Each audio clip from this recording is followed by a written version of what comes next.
ओ, आ गए आप लोग। तो शुरू करते हैं जी। दोस्तों, आपको वेलकम कहता हूँ आई फैक्शनर के लर्निंग वीडियो ट्यूटोरियल्स में। आज के वीडियो ट्यूटोरियल में हम इंग्लिश के वर्ड बिलोंग के मीनिंग को, स्पेलिंग को समझेंगे और फिर वर्ड बिलोंग को यूज़ करते हुए कुछ इंग्लिश में सेंटेंसेस बना के उनकी ट्रांसलेशन करेंगे हिंदी और उर्दू में। तो वर्ड है जी बिलोंग। बिलोंग का मीनिंग होता है संबंध होना, संबंधित होना, ताल्लुक, ताल्लुक होना।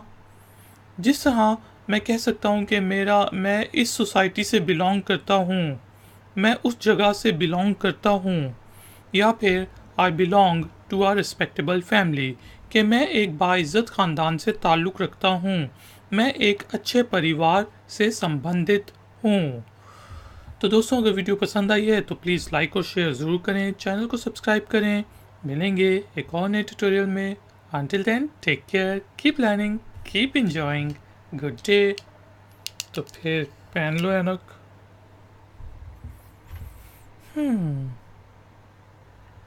ख़त्म जी।